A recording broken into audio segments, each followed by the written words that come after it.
Mas pinaigting na seguridad ang ipinapatupad ngayon sa pagbubukas ng klase sa Chinese schools para po ito masiguro ang kaligtasan ng mga estudyante rito. May news to go si JP Soriano live. JP? Kara nag-umpisa na nga ang pasok para sa ilang private Chinese schools dito sa Maynila. Kaya naman inumpisahan na rin ng Manila Police District ang kanilang pag-iinspeksyon at police visibility sa lugar.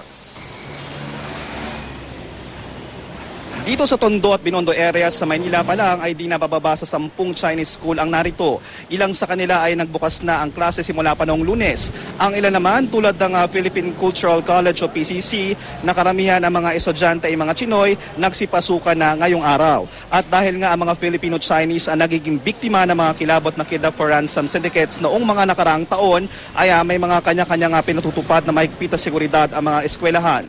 Tulad kara ng PCC, may sariling computerized ID na kapag nag-swipe ang mga bata ay automatic na makakatanggap ng text ang magulang ng anak nila ay nakapasok na o nakalabas na ng paaralan.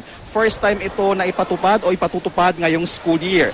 Dahil sa teknolohiyang ito kara, alam na ng mga magulang o malalaman ng mga parents kung ang anak nila ay ligtas na nasa loob ng eskwelahan o lumabas na. Kada taon din kara ay nagbibigay din daw ng orientation ng PCC sa mga magulang sa pakikipagtulungan ng pulisya kung paano po protektahan ang kanilang mga anak. Ini-encourage din silang sunduin ang kanilang mga anak o kaya ipagbigay alam sa kanila ang mga pagkakakilanlan ng mga susundo sa mga bata. Nagtayo naman ng help desk ang Manila Police District sa paligid ng mga Chinese school para sa kanilang police visibility.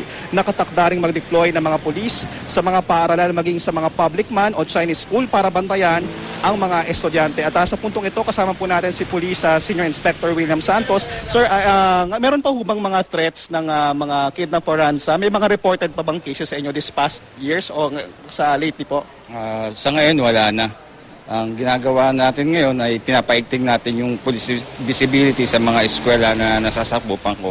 Katulad ngayon, may mga augmentation tayo galing sa District Public Safety Battalion at sila dineploy natin dito sa mga Chinese school at public school dito sa area. Nagbibigay rin po kayo ng leaflets, sir? No? Ito nga, meron tayong leaflets na pinamimigay.